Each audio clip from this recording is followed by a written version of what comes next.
Chapter 11. Somewhere in the distant dark of a trackless cave, water droplets ooze their way down unseen stalactites, tracing the smooth stone with a thin lacquer of calcite, then dropped with echoing plinks to some abyss below. A minute passed. Water flowed, rock eroded, crystals grew, and the thousand timeless tasks of the cave continued on their slow, ancient way. Several minutes passed. There was the distant sound of a knocker, tapping timid rhythms on a crystal facet. The echoes faded away. More than a few minutes passed. Bonbon closed her eyes and... "So is that it, then?" Bonbon opened her eyes. Well, this wasn't something she had expected. She supposed she should probably be surprised.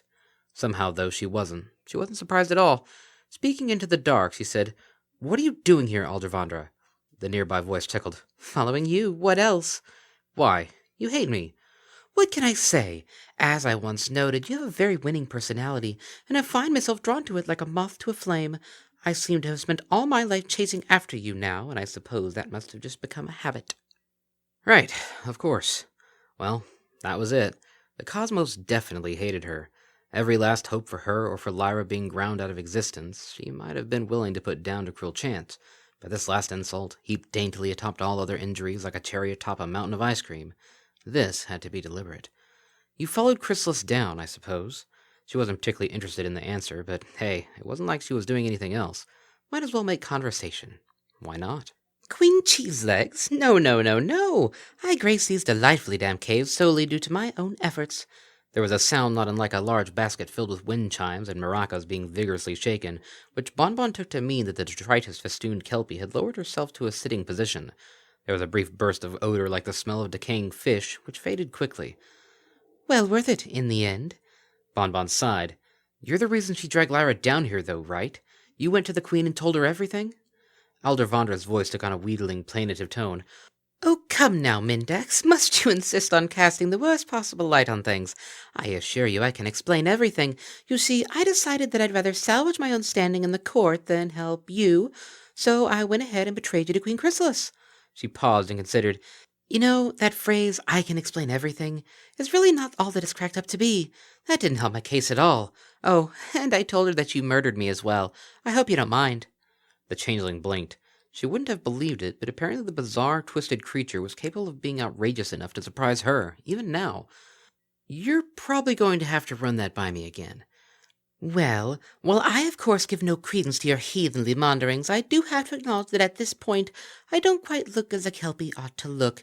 It occurred to me that old seaweed mane, why yes, as a matter of fact, I am one to talk my mane looks like lakeweed, there's a vast difference, might not believe that I'm myself, considering my present appearance. So I said that I was a shellycoat named Ulticultaria, and that I had seen you kill and devour the poor defenseless Kelpie Aldrovandra during your trek across the boggy basin." "Devour?" Bonbon's brow wrinkled. "Aldrovandra, I'm a changeling. We don't eat anything. We just live off of the love that we steal, and sometimes, although we don't often deserve it, the love that's given to us." "Oh?" The Kelpie's voice took on a surprised note. "Well, and that explains why her royal gangliness looks so revolted then. Crimes against nature itself, and so on. I had wondered about that." That also explains why she decided to have me tortured to death." "Did she? Well, well, well." Aldrovandra considered this, and then added, "I gather that it didn't take. You seem to be distinctly not dead." Bonbon found, somewhat to her surprise, that she wasn't able to muster up anything resembling anger. Huh. This is what despair was like. Interesting. "Yes, well, I'm very resilient, I guess. Not that it matters now, but how did you even find me?" "How did I find you?" the she cackled gleefully. "What do you mean, how did I find you? You didn't make it difficult. First there was that sweet, touching little duet." "Make a joke about that and I will kill you." Fancy that. She could still do anger. Aldrovandra hesitated. "Ah, yes. Well, in any case, you and your sweetheart have fine, strong voices. Lovely song, by the way. I mean, I did listen in, of course, because obviously it was a very private sort of thing, and yes, okay, moving on. Anyway, I managed to figure out where you were, and afterwards it was hardly likely I would be able to lose you again with all the screaming and clattering and the howling." She chortled again. The Kelpie seemed to be in an excellent mood. "You are a fascinating individual, Mindax. You truly are. A depraved race traitor with iron in your veins, maybe. Completely and totally out of your little changeling mind, perhaps, but fascinating nonetheless. Do you know, I really thought you'd been crushed at last. I mean, you were half dead, with nothing but a little bar of iron and some rope to your name, and you were up against Chrysalis, High Queen of the Changeling clan. Surely, I said to myself, surely now she's done for. But then you waved your wand and tapped your hooves together 3 times, and suddenly there's a Bagain roaring and hooting and trying to tear Chrysalis into about 15 different pieces. A Bagain! I admit without shame that I was marginally impressed. A tour de force, truly. Then Bonbon said something which could perhaps best be approximated as, There was a rattle in the dark as the Kelpie, presumably, gestured with a hoof. And I suppose, if I'm being quite fair, your pet, sorry, you know what I mean, didn't do too badly either. For a mortal, that is. In she swept atop her contraption, all iron and wood and I don't know what else, and she just charged that boggedy beastie and started jabbing away at it with the poker. Showed verve, that. Spunk. Chutzpah. Again, not bad for a mortal. Not at all bad. Frankly, kind of good. You know, for a mortal. She paused and then continued in a hesitant tone. Now, know that in saying I am in no way validating your truly obscene proclivities, but that pony, she's a keeper. So glad you approve. In the hopes that this is the last time I'll ever have to ask this question, what do you want? Please, Celestia, just let her go away, please. This wasn't fair. You don't know, after your recent spectacular exhibition? There was a note of genuine surprise in the Kelpie's voice. I want to see what you do next, of course. Aha, I'm entertainment then, Bonbon sighed. Well, my plan is to sit here and wait for Lyra and the other bridesmaids to get back with the alicorn and the unicorn. Then I was thinking Lyra and I could starve to death over the course of the next month or so. That's pretty much the extent of my itinerary. You're welcome to watch, as long as you don't talk. I guess you could eat us all after we die. You've done that kind of thing before, I gather. I see, the Kelpie paused. Great in that the inner workings of your peculiar little mind are often utterly beyond my ken, but I don't exactly follow how that results in the two of you trotting happily off into the sunset. No doubt I have merely missed some cunning twist devised by that Machiavellian brain of yours. No twist. We starve. We die. Chrysalis wins, Equestria falls. Do I have to say it, Kelpie? You want to hear it? Fine. I'll say it. It's all over. I give up. There was a long, heavy silence, thick with thought and sadness, and then Aldrovandra gave a derisive laugh. No, you don't. Bonbon scowled. What? I realize this may be particularly difficult for you, Mendax, but at least try not to be an idiot. You don't give up. You never give up. I have more than learned by this point. Let's review, shall we? When you first learned of the attack, I advised you to get rid of your lady love and hide yourself away.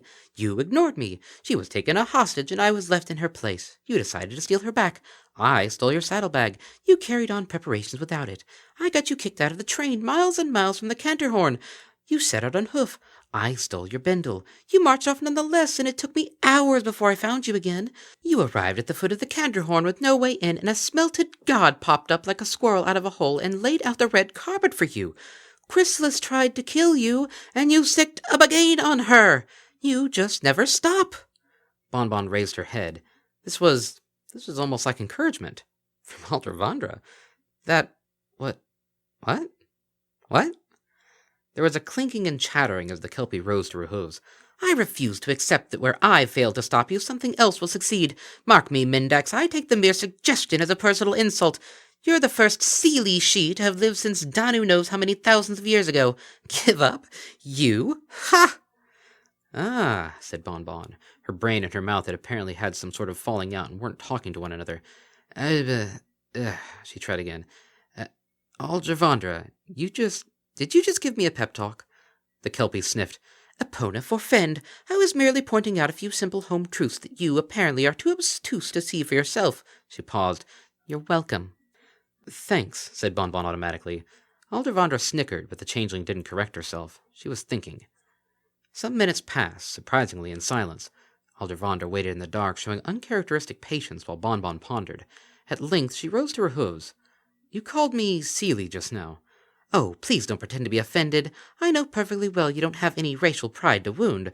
One must face facts, Mendax. You're about as far from being unseelie as it is possible to get and still be of the she. I suppose that's so. Bonbon turned, raising her head to look up at the minute speck of light gleaming somewhere far above. The way out of the caverns, the way to Lyra.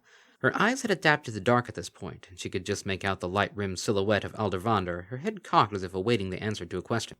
Yes, I suppose that's so. What was left that she could sacrifice? Her life?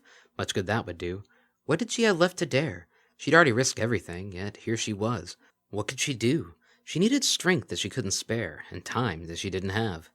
What fears had she not yet faced? Bonbon drew a deep breath and spoke into the darkness, more thinking aloud than anything else. I just don't know what I still have to sacrifice. Or, then again, I guess I do, really. I guess I do. There's enough time here, but not there. And it's not so hard a path there, but impossible here. Simple enough. And simple enough to get wrong. She shrugged. Well, under the barrow lintel with me, then. Aldrovandra, if I get lost in time, tell Lyra that... She trailed off and gave a humorless, whinnying laugh. Never mind. You'd refuse out of simple spite, wouldn't you? No guarantees and no consolation for me. With a faint scraping of hooves against crystal, Bonbon lowered herself to the cavern floor and closed her eyes. Let's get this over with. Tatir na nog a galoch, after all. Aldrovandra stepped forward with a clunk and clatter. You'll forgive me my confusion, Mindax, but I don't quite follow. Quiet. You need to concentrate. Very well, then. The Kelpie shuffled back to her previous position. I shall compose my soul, such as it is, in patience. Should make for a novel, instructive experience. I shall likely profit greatly from it, and I shall emerge from the ordeal a better, deeper, wiser Kelpie. Bonbon didn't respond, reclining sphinx-like on the crystal slab with her head bowed and eyes closed. Delicate silver-white lines of light, falling from the distant cave exit, traced their way along the contours of her face and delineated it in strange silhouette. The sound of distant droplets, or perhaps the hoof-falls of even more distant knockers, echoed uncertainly through the cave. Seconds passed. Dozens of seconds passed. Minutes passed, and the silence of the deeps remained unbroken. I have discovered that patience is boring, announced Aldrovandra. Mindax, are you going to do anything interesting soon? No response. Mindax, did you hear me? I require entertain... Her voice trailed off, and she continued in a puzzled tone. Mint, what are you doing? Bonbon's head had begun to rise, slowly tilting up towards the far-off speck of light as it shifted. Her eyelids began to drift glacially apart over unfocused eyes. Without really meaning to, Aldrovandra stepped back and raised one of her forehooves nervously. She could deal with the unseelie and the fey. She was quite comfortable with them, as a matter of fact, but it was hard to tell whether this was abnormal or not, and the uncertainty made her uneasy. And it didn't help the light was so dim that she could hardly see what was going on. In a voice that was shriller than she had intended, she repeated, What are you doing? The changeling didn't answer. Her head continued to tilt back, and her bangs, which had been shading her face, tumbled away and allowed the distant light to strike her eyes. In an instant, her motion accelerated, her head whipping back and her gaze locking on to the distant light. Before the Kelpie could say anything, she snapped, I said quiet. Yes, that's all very well, but what are... Balancing. Quiet. Aldrovandra opened her mouth, let it hang for a moment, then snapped it shut again. There was an odd tension to Bonbon's body that made her think better of saying anything.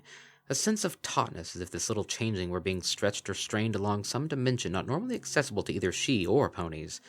She rested like that for perhaps a minute, twitching like an inexpert tightrope walker trying to maintain her balance, and then with an infinite care she extended her legs beneath her and rose to her hooves. Or at least that's what should have happened in a sane, normal world.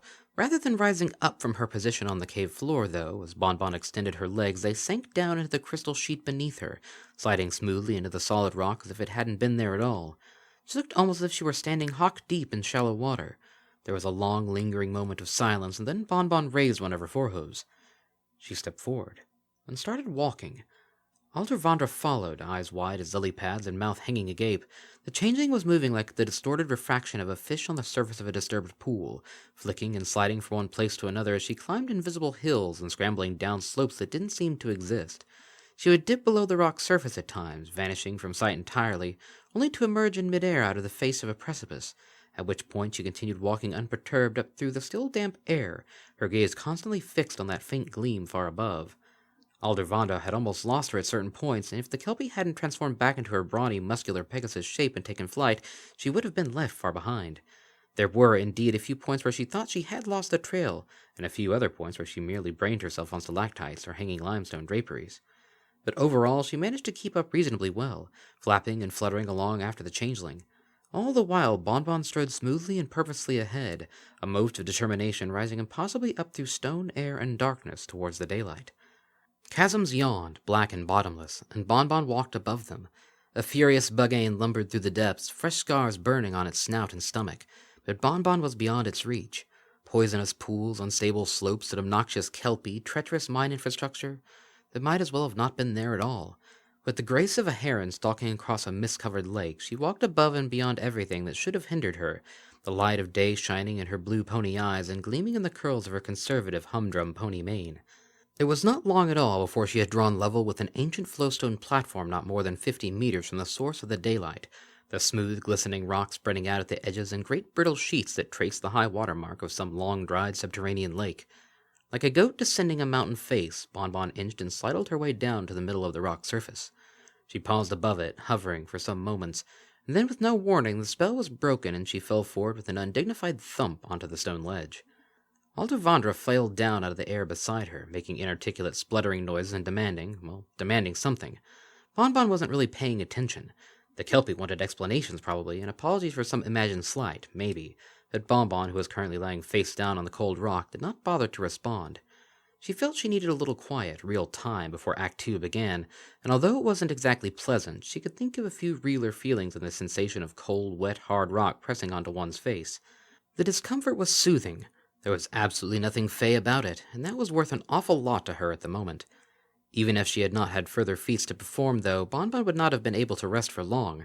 Aldrovandra was now bending all of her formidable talents at irritation to the task of getting the changeling to get up and give some explanation for what had just happened. At length, and with not a few grumbles and groans, Bonbon rose to her hooves. The thing beside her continued to make shrill, inquiring noises. Yes, that was what I meant to do. Yes, like I said, I was balancing. No, I don't think you could learn how to do it. No, I'm not really listening to you. I'm just sort of guessing at what you're asking. My head. Give me a minute. She sighed, swayed slightly to one side, and then righted herself, and blinked several times in rapid succession. Another sigh, more blinking, and several deep breaths. Okay, that was better. This was real now, completely real. Epona and Danu, Celestia and Luna, she never wanted to have to do that again. She raised her head and looked at Aldrovandra. Okay, ask away. She came to an abrupt halt, staring at the Kelpie's currently heavily muscled, crew-cut Pegasus form. Aldrovandra smiled innocently. Bonbon blinked once or twice and then continued. Yes. Ask away, but you'll have to do it while we're walking. I can't waste time. Without waiting for a response, she turned and trotted up the gentle incline of crystal, ducking to avoid scraping her head against the shallow roof of the caverns. There was a clatter of hooves, and the bulky white glamour-enshrouded she drew up alongside the changeling. Mindax? My name is Bonbon. Right that. Mindax, explain. All of it. How? That was patently impossible. You know, shouldn't have happened. I am not even sure what it was, but whatever it was, it shouldn't have happened. Bonbon paused, staring off into space. She tilted her head back and forth in an attempt to zero in on the distant thread of unicorn magic thrumming through the air. Not much to explain. I was balancing, like I said. Yes, but on what? The edge of fairy unreality. A small, fierce smile of satisfaction flickered across the changeling's face. Yes, that was definitely the way. She could feel Lyra's magic, even feel the taut, clinging web of glamour wrapped around it. The little unicorn was close, very close. You know, Mindax, I suspect you may not quite understand the basic concept behind an explanation. The point, you see, is to convey information, not make things more incomprehensible. 1,000 pardons for daring to take even one moment more of your infinitely valuable time, but would you mind elaborating on that point a bit? Bonbon switched her tail in irritation. My name is Bonbon. I couldn't get here through the caves, but in Fairy the path is pretty straightforward. Time flows too slowly in Fairy for me to get here in time, though. So hurry up, Kelpie, there's not much time. So I balanced. I let myself almost fall into Fairy, pulled back at the last moment, and shifted myself around until I was existing in Fairy space, but living in real time. I was walking on the edge between the two worlds, if you like. I used the light from the cave exit as an anchor of sorts to help keep me locked in the real world. Does that answer everything? Do be sensible, Mindax. You might as well talk of being half alive and half dead, or half me and half stupid. It's impossible. I certainly couldn't do it. For goodness sake, Aldrovandra, you demanded that I entertain you with miracles, and I gave you a miracle. Do you have to have every little last detail of it explained as well? That was an easy one to answer. Yes, said the she. Fine, fine. The changeling trotted along in silence for some moments, considering it, and then continued. I'm not sure, but I think the reason that it's impossible for you is that you, and every other she for that matter, are fey down to your very bones. You belong more to one world than another. You're unbalanced, I guess. If you try to shift between the two worlds, you can't help but fall one way or the other. A normal pony would too, probably, if they knew how to bridge the gap. But I'm not like that. She came to a halt, looking up at the Kelpie's temporarily square-jawed face, and repeated, I'm not like that at all. I'm a changeling who loves. And Celestia help her, Lyra loves me. So between her love for me and my love for her, I'm bound to both worlds. I'm balanced, and so I can balance. Because you know what? You're right. I am a sun-grubbing perversion, I am a heretic, and I am the last and only Seelie she there is. She paused for breath and then snapped, and my name is Bonbon. Without waiting for a response, Bonbon whisked around and set off again, the sound of her hooves echoing in the still air as she guided her way by the twinge of Lyra's magic. Aldrovandra stood for a moment at a loss for words, but then scampered after her. Bonbon? Light, real, natural, good daylight, glinted off the gigantic crystals surrounding Bonbon and Aldrovandra and sank deep into the glassy floor, losing itself in the stone's blue depths. Lyra and the two other enchanted unicorns were nearby, standing still and silent as statues beneath the opening to the surface and waiting for the escaped prisoners to arrive. The two Shi were crouching just out of sight behind a small ridge, and Bonbon was trying to be as quiet as possible in order to keep their presence unknown. Aldrovandra, on the other hoof, did not appear to have gotten the memo about stealth being necessary. Receiving no response, she poked the changeling in the ribs with a thin, glamour-enshrouded hoof. Bonbon wasn't sure, but considering how bulky Aldrovandra's real pebble-covered hooves were, she suspected that the hoof the disguised Kelpie had just nudged her with was actually an outgrowth of the Kelpie's knee, likely shod with a rock, with the real hoof tucked up against her side, and repeated in a hoarse whisper, "Bonbon!" Well, if she wouldn't go away and she wouldn't be silenced, humoring her was probably the only option anyway. What?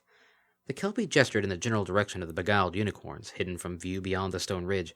Far be it from me to dictate to you, O Queen of Strategists, but I can't stop Lyra and the other two for long. If the alicorn and unicorn don't escape, we'll be trapped in here forever. I'm waiting for them to show.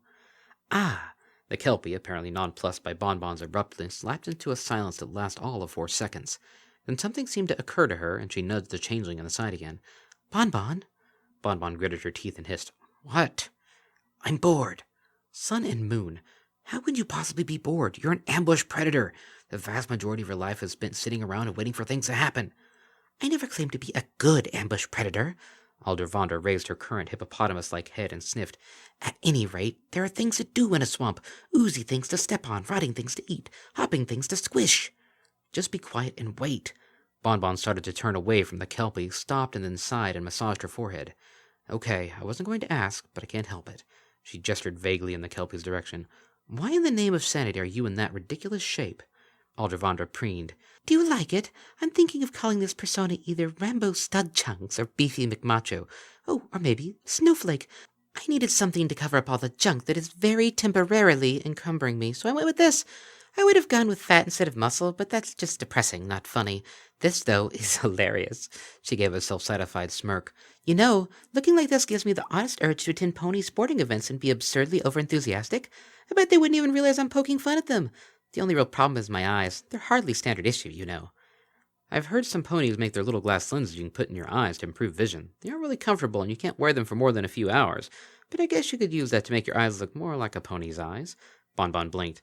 Oh, Celestia, I just enabled you, didn't I? You try something like that, and I'll be following you every inch of the way to make sure you don't eat any pony.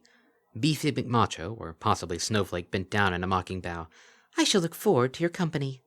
Bonbon snorted and turned her attention back to Lyra and the other two unicorns, still standing at silent attention beneath the opening to the surface. This was taking longer than she had thought it would. Surely the prisoners hadn't found some other exit. It wouldn't necessarily be bad if they had, of course, but it did change things. Or what if... Oh no. The Bagain was still loose. Suppose it had... Bah!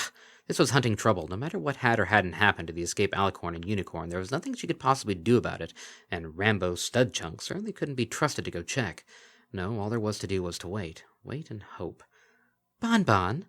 The changeling's shoulders sagged. Wait and hope that the wretched Kelpie didn't start talking again. Fat chance. What now? She whispered. The Kelpie formerly known as Aldrovandra didn't respond at first, scraping her hoof in uncertain semicircles on the cave floor, then, in a hesitant murmur, said, You don't really think that the Shi are, well, not immortal, do you? I mean, really now, even for you, surely that's crossing some lines that ought not to be crossed. Not this again. Look, believe whatever you want to believe. I don't really care. I shall, thank you very much. Of course I shall, of course. The Kelpie averted her eyes. But what do you believe? Bonbon raised an eyebrow. Why should you care? I don't. Of course not. But humor me nonetheless. I find myself idly curious about the depths of depravity that your peculiar little thoughts have plumbed. It is a macabre fascination of mine, quite unhealthy, no doubt, but there it is. The changeling considered the creature at her side, her tiny wings clasped tight against her flanks, absurd legs curled beneath her body, and head curled to one side, studying a rather unremarkable pebble with more keenness than it deserved. At length she whispered, I don't know about Kelpies, but yes, I think changelings are mortal. It's too easy to lose oneself in fairy, too easy to spend 10 years there and find that 500 or 1,000 have passed in the outside world. Our race is confused and scattered across time, and the only one who could ever possibly know a changeling's true age is that changeling itself. And then, when you consider the ponies who show up at our hives, unable to transform but with all the knowledge of the unseelie court that a true changeling would be expected to have, yes, Aldrovandra, I do think I'm mortal. I think all changelings are, and we've been pretending otherwise for eons, and killing or exiling anyone who saw through the lies. The glamour-cloaked she digested this for a bit, then plaintively whispered, almost squeaked, "But I don't want to die." Bonbon shrugged. Never said you would. It's something you have to figure out for yourself. Now be quiet. I think I hear something. It was faint, but there was a sound echoing through the caverns that was distinct from the ever-present dripping of water and the tapping of knockers, the sounds of hooves beating against rock, and perhaps the sound of voices as well. To judge from their reactions, the 3 enchanted bridesmaids had heard something as well. In near-perfect synchronicity, their heads snapped upright, witch-like gleaming in their eyes. Lyra, Bonbon thought, moved a little slower than the other 2, but perhaps this was just wistful thinking on her part. Well, time for the final act, then. Bonbon knelt, closed her eyes, and concentrated. She didn't have much strength left, but she did have strength enough for this. A faint green glow began to shine out from her forehead, filtering through her mane and flickering like a kindling flame.